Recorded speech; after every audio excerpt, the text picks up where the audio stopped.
मानतोस ना? जर खरंच मानतोस ना तर पुन्हा या दारावर पाऊल नको ठेवूस. आई, गप्पा बस तू. माझं बोलणं तुला समजलं की नाही? समजलं मला.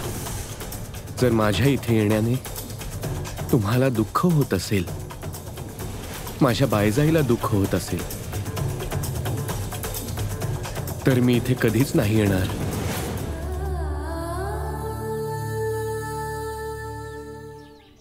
ही गोष्ट आधी समजला असतास तर दुःखांचा डोंगर कोसळला नसता. आता जा इथून, जा. जर कुलकर्णी सरकारच्या एखाद्या माणसाने तुला आमच्याशी बोलताना बघितलं ना तर नवीन संकट उभं राहील ना. जा आता इथून, जा.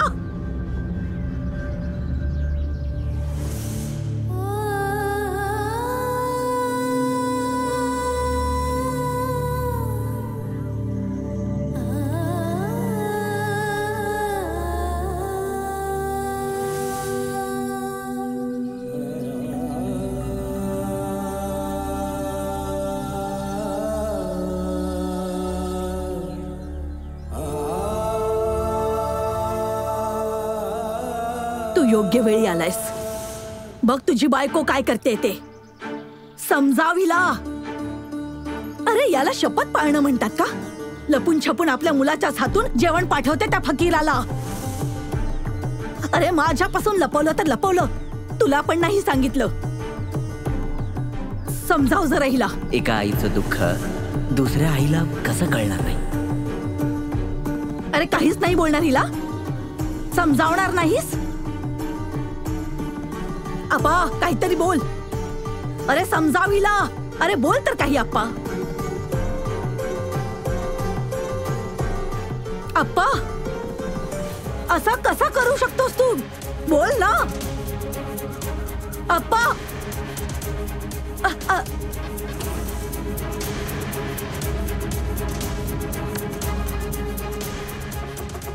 अप्पा माझ्या प्रश्नाचं उत्तर दे. अप्पा मी तुझी आई आहे. तुला माझ्या प्रश्नाचं उत्तर द्यावंच लागेल. अप्पा, अप्पा माझं ऐकून तरी घे.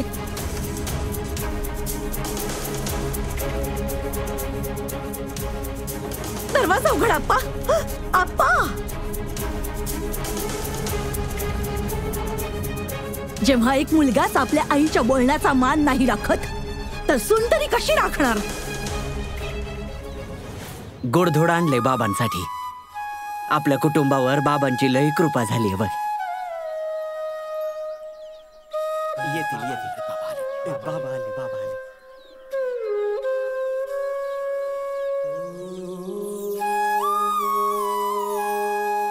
तुमचे आभार मानायचे असतील तर कसे मानू बाबा? माझ्या आयुष्यातील सगळे बंद दरवाजे तुमच्या कृपेने उघडले. अशक्य शक्य झालं. हे थोडंसं गोडधोड आणले तुमच्यासाठी.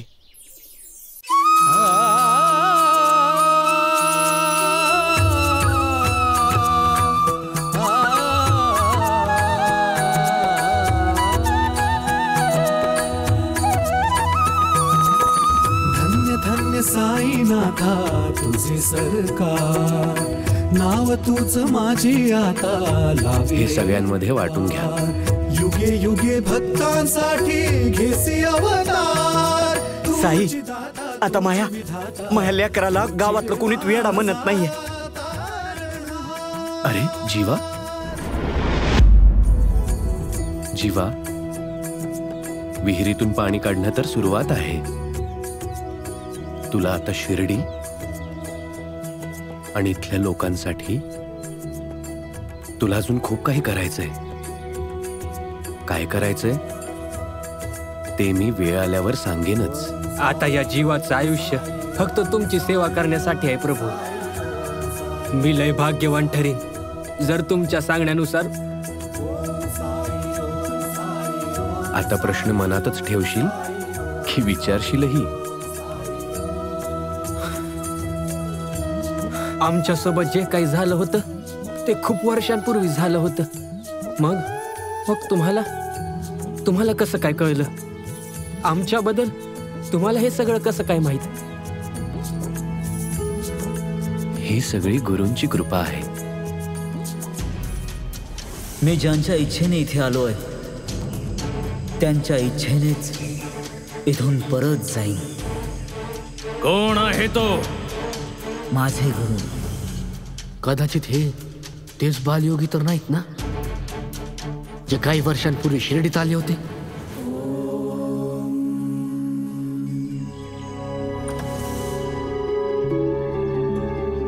आप्पा, काय झालंय तुला? बोलत का नाहीयेस माझ्याशी? अरे मी तुझ्याशी बोलतेय आणि तू दुसऱ्या बाजूला तोंड फिरवतोयस. असं कसं करू शकतोस तू? आई आहे रे मी तुझी, तू तोंड कसं काय फिरवू शकतोस? हा आप्पा थांब. तू रागावलास माझ्यावर? मी बायजाची तक्रार करते म्हणून? तुला तिच्यावर ओरडायचं नाहीये ना? नको ओरडूस, पण माझ्याशी बोल आप्पा. आधी असं कधीच नाही झालं की एवढा वेळ तू माझ्याशी बोलला नाहीस. एक आई स्वतःच्या मुलाशी बोलल्याशिवाय कशी जगू शकेल?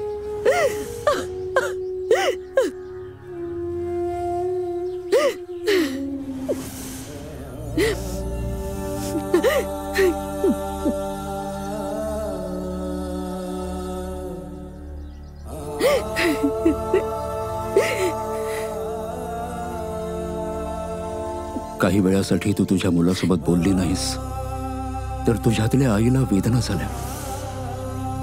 तर ती आई जिला एवढ्या दिवसांपासून एका शब्दाने बांधून ठेवलंय, आपल्या मुलाला न भेटण्यासाठी. विचार कर किती त्रास होत असेल तिला. पुन्हा पुन्हा तिला तिच्याच मुलासमोर येऊन तोंड फिरवावं लागतं, त्याला बघून सुद्धा न बघितल्यासारखं करावं लागतं. विचार कर तिच्यातल्या आईला किती त्रास होत असेल. ओ, तर आयुष्यात पहिल्यांदा तू माझ्याशी बोलला नाहीस. कारण हे की मी तुझ्या बायकोला त्या ढोंग्याला न भेटण्याची शपथ घातली होती. त्या भोंदूसाठी अजून किती शिक्षा भोगावी लागेल मला? बोल ना. आई, साई ढोंगी नाहीये, भोंदू नाहीये. तो ढोंगी नाहीये, भोंदू नाहीये, तर मग कोण आहे तो? सांग ना आप्पा, ज्याच्या मागे तू आणि तुझी बायको आंधळे झाला आहात. कोण आहे तो साई? समजलं का कोण आहे हा साई? याचा अर्थ हा की हे सगळे दरोडे तुम्ही साईंच्या सांगण्यावरून घातले आहेत. तुमचा काहीतरी गैरसमज झालाय. आम्हाला म्हणायचंय की साई आमचे गुरु आहेत, पण ते गुरु ज्यांनी आम्हाला योग्य मार्ग दाखवला. तू डाकू असून कुलकर्णी सरकारांना खोटारडा म्हणतोयस, ते सुद्धा पोलीस साहेबांच्या समोर. म्हणजे डाकू आता सभ्य माणसांवर चिखलफेक करणार आणि आम्ही गुपचूप बघत राहायचो?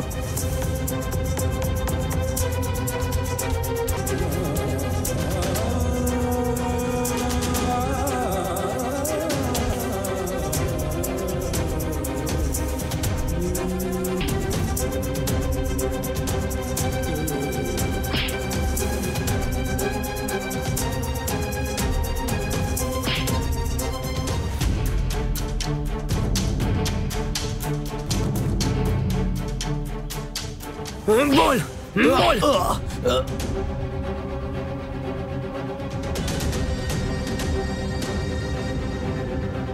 यांना मारून काय मिळणार आहे पोलीस साहेब?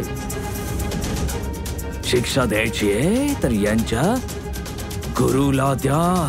ठीक आहे, तर चला त्यांच्या जवळ. हरिओम.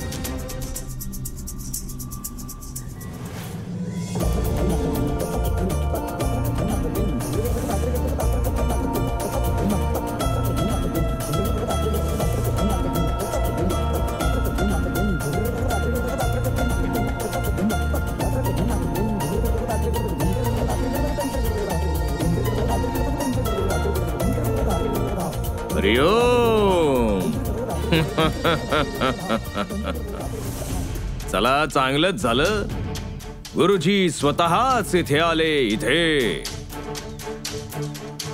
तुझ्या शिष्यांनी तुझं सत्य उघड केलं आहे. तू कोण आहेस याबद्दल शंका नाहीये कोणाच्याही मनामध्ये. माझे सत्य उमगले असेल तर माझाही स्वतःशी परिचय करून द्या. डाकू आहेस तू, डाकूंचा सरदार. हेच सत्य आहे तुझं.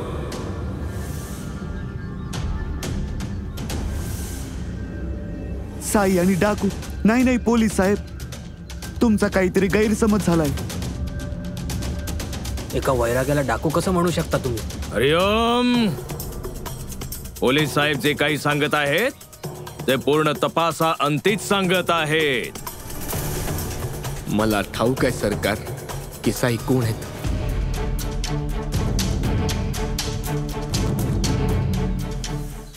तुला साईबद्दल ऐकायचं आहे ना, तर मी जे काही सांगेन त्यावर तू विश्वास ठेव किंवा नको ठेवूस, पण हे ते सत्य आहे जे मी स्वतःच्या डोळ्यांनी बघितलंय,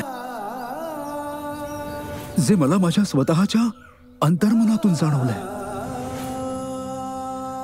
साई तेच बालयोगी आहेत जे खूप वर्षांपूर्वी शिर्डीत आले होते. आठवतंय तुला? हे तेच बालयोगी आहेत ज्याला तुम्ही त्यावेळी भोंदू म्हणाला होता. हे काय प्रकरण आहे सरकार? ही खरंच खूप अद्भुत गोष्ट आहे जी शिर्डीतील प्रत्येक व्यक्तीला माहिती आहे. हरिओम. गोष्टी सांगण्या ऐकण्याची वेळ नाहीये. आधी ते सत्य ऐका जे डाकूंनी चावडीत पोलीस साहेबांच्या समोर सांगितलं आहे.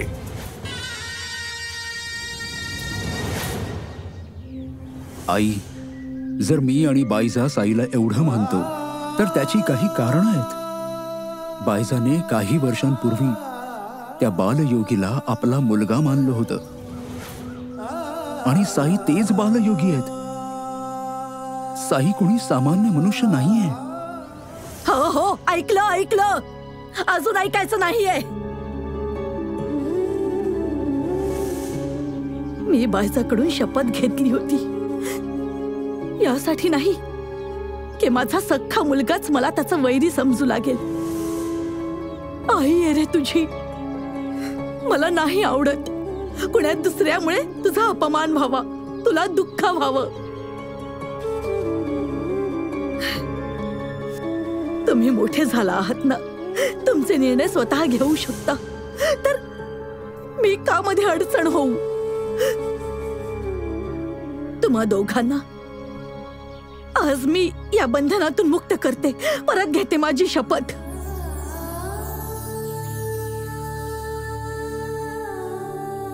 परंतु हे लक्षात ठेवा की तो ढोंगी आजही माझ्या दृष्टीने ढोंगीच आहे.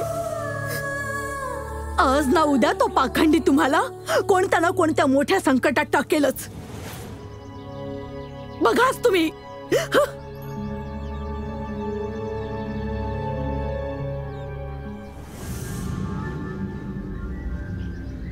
राणा, सर्जा, दगडू. हरिओम.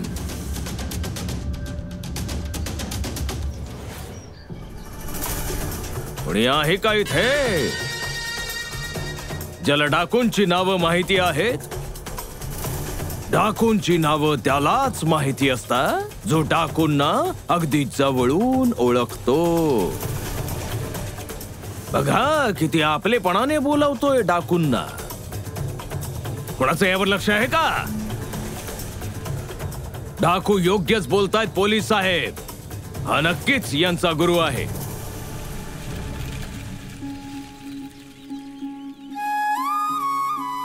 हो, आमचे गुरु.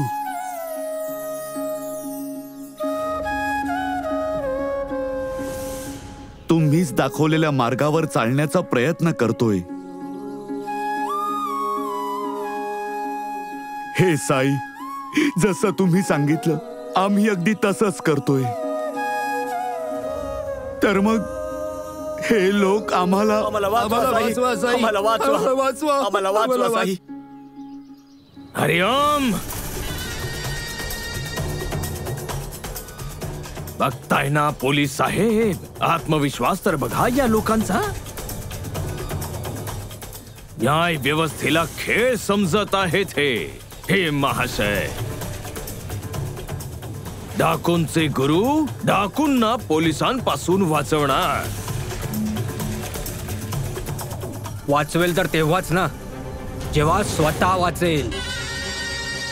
हात बांधा गुरुजींचेही आणि घेऊन चला.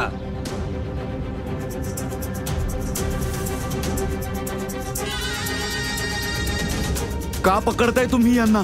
काय केलं यांनी? बस एकतर डाकू आणि वर न्याय व्यवस्थेवर प्रश्न उपस्थित करतोयस. पण सरकार साईंनी काय केलंय? आता हे डाकू यांना गुरु म्हणाले. गुरु म्हणालो, सरदार नाही. दोघांमध्ये फरक आहे पोलीस साहेब.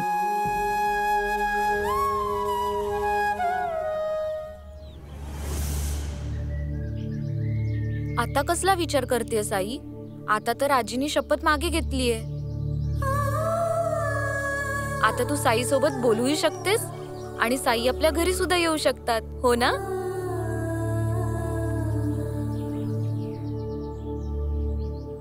आईला वेळ लागेल, पण साईंचा खरेपणा, साईंचा चांगुलपणा ती एक दिवस स्वीकारेल. फक्त आईच नाही, एक दिवस साईंचे सगळे विरोधक साईंच्या महतीशी परिचित होतील.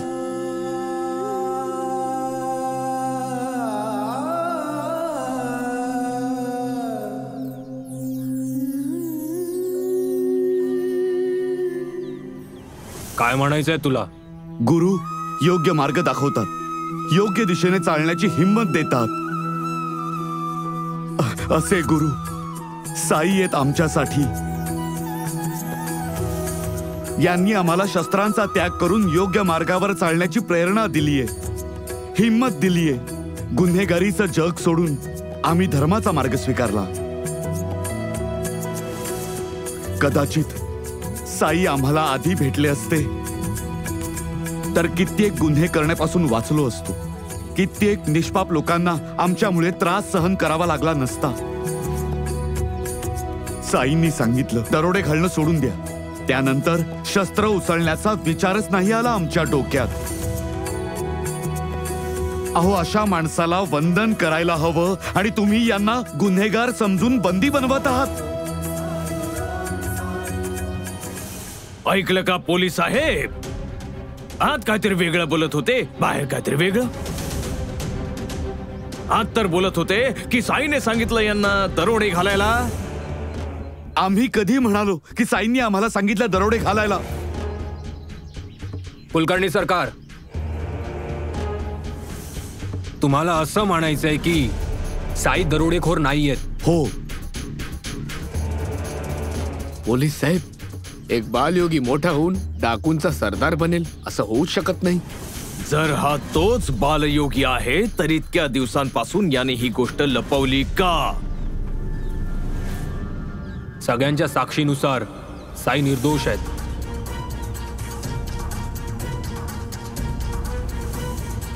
पण बालयोगी असण्याची गोष्ट साईंनी सांगितली की नाही, त्याचा साई दोषी असण्याशी काय संबंध आहे? संबंध आहे. तुम्हाला दिसत नाहीये याचा हा अर्थ नाहीये की संबंध नाहीये. बालयोगी बालयोगी बालयोगी. शिर्डीच्या लोकांना माहितीये की याने काही वर्षांपूर्वी याच्या काळ्या जादूने सगळ्यांना प्रभावित करण्याचा प्रयत्न केला होता. आता खूप वर्षांनंतर परत आला आहे. माझ्यावर सूड उगवण्यासाठी परत आला आहे. मला जाळून भस्म करण्याच्या इच्छेने याने मला याच्या काळ्या जादूने अभिमंत्रित केलेलं फूल दिलं होतं. ते तर माझे चांगले कर्म की मी वाचलो. याच्या सगळ्या युक्त्या फोल ठरल्या तर याने डाकूंची मदत घेऊन शिर्डीत संकट निर्माण केलं. शिर्डीवर वर्चस्व प्रस्थापित करण्याची याची इच्छा होती. कदाचित असं तर नव्हतं ना की एखादं कारस्थान रचत होता इंग्रज सरकार विरुद्ध?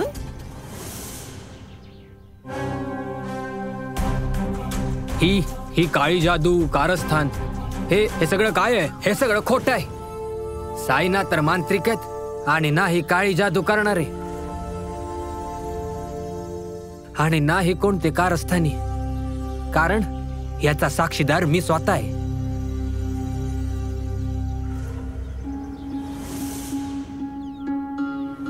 द्वेष विसरून पुन्हा खाण्याला सुरू कर जीवा. रामकृष्ण हरी.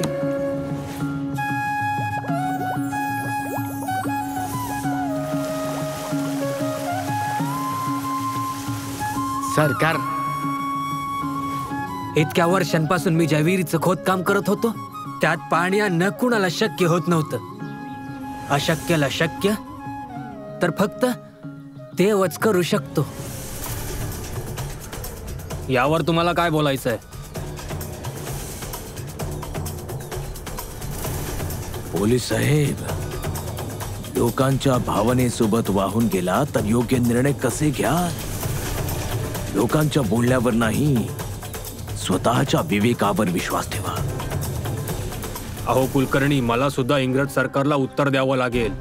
जर आपण कारवाई केली तर कशाच्या आधारावर? हे जंगल राज्य नाहीये. न्यायव्यवस्था कायद्यानुसार चालते आणि आम्हाला सुद्धा नियमानुसार काम करावं लागतं. पुरावे द्यावे लागतात आणि तसंही इंग्रज सरकार या जादू टोण्यावर विश्वास ठेवत नाही. जर मी त्यांना सांगितलं की हा मांत्रिक आहे तर सगळ्यात आधी ते माझ्यावर हसतील आणि त्यानंतर मला नोकरीवरून काढून टाकतील. आणि तुम्ही सुद्धा मला एखादा ठोस पुरावा दिला नाही की साई इंग्रज सरकार विरुद्ध काही कारस्थान रचतोय म्हणून.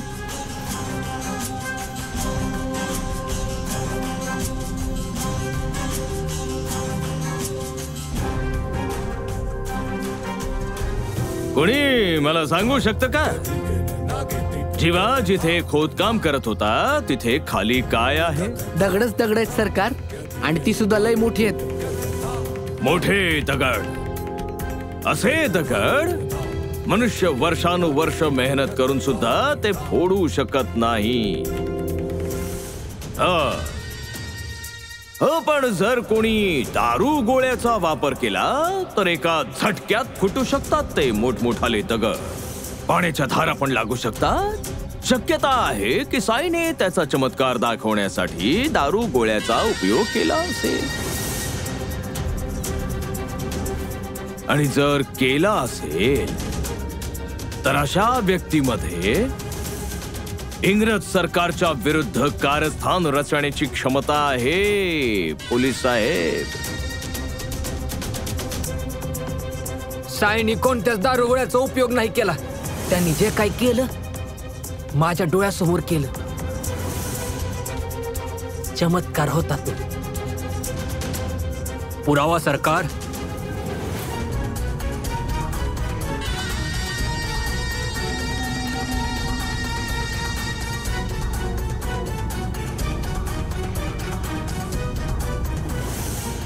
पुरावा तर आता पडक्या वाड्यातच सापडेल पोलीस साहेब. हरिओम.